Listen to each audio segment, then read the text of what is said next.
Hi, and welcome to another coaching session from leadershipmentor.com.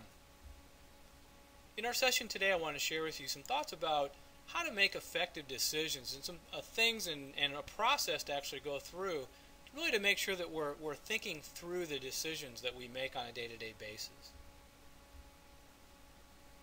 So really two things I want to share with you. One is a formal decision-making process, and it's pretty simple.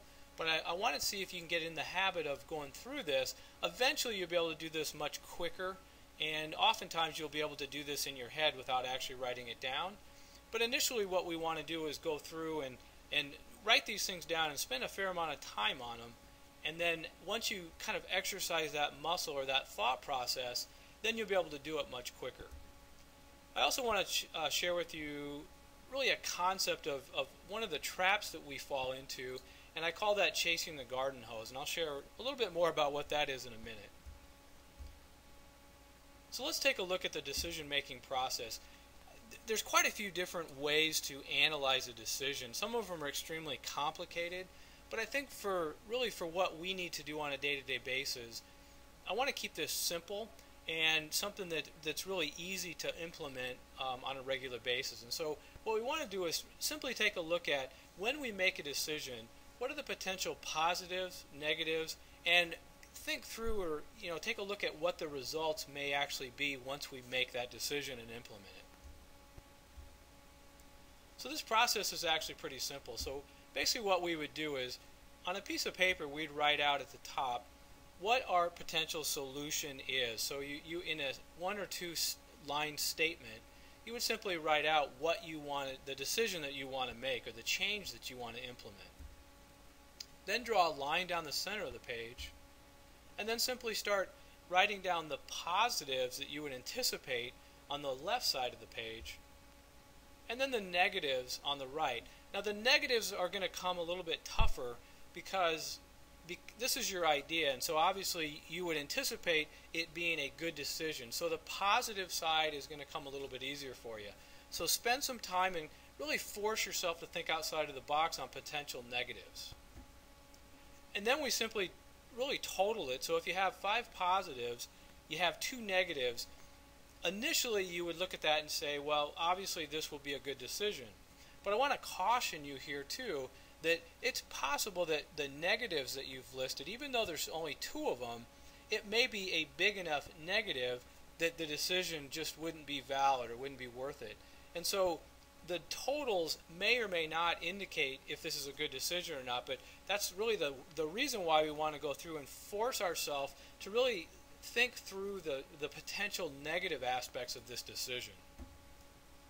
And then we want to take a look at the results of this decision. So kind of think through that once you've made the decision and think through how is that going to play out. Is there anything else that's going to impact positively or negatively that maybe that you haven't thought of?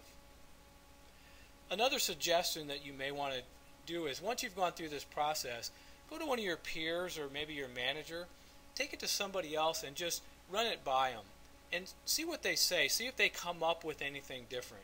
Now I know this sounds like a pretty elaborate process just to make a decision, but what we want to do is go through and really teach ourselves how to make decisions effectively, to think of the positives, think of the negatives, and really evaluate that before we go on. So over the course of several months of doing this, you're really going to get pretty quick at doing it, and you're really eventually not going to have to write everything down. But I want you to really exercise that initially to, again, exercise that part of your brain that starts to think about potential positives, negatives, and things like that.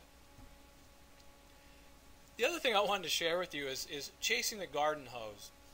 And I call it that because if as a child, if you've ever turned on the garden hose out in the yard and you kind of let it go back and forth, right to left, and then try to chase it, oftentimes you find yourself you're running to the right, and by the time you get there, the garden hose has already turned directions and it's going to the left. And so it's a vicious circle or cycle that we go through that by the time we get to where it is, it's not there anymore.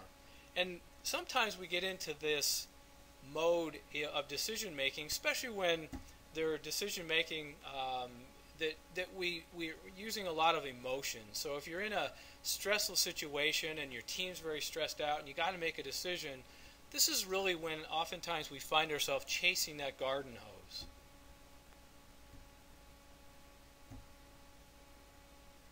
So it's an overreaction to the original overreaction, and it's very easy to do, and sometimes it's very hard to identify when we're there. So what we want to do is we want to take a step back from the situation and maybe solicit from other people what they think. Somebody who's not involved emotionally in that decision. But it's important that we get out of this emotional state. We take a step back. Even if it seems like a critical decision, we want to just stop and say, I want to stop this back and forth and overreaction, and I want to put a stop to it.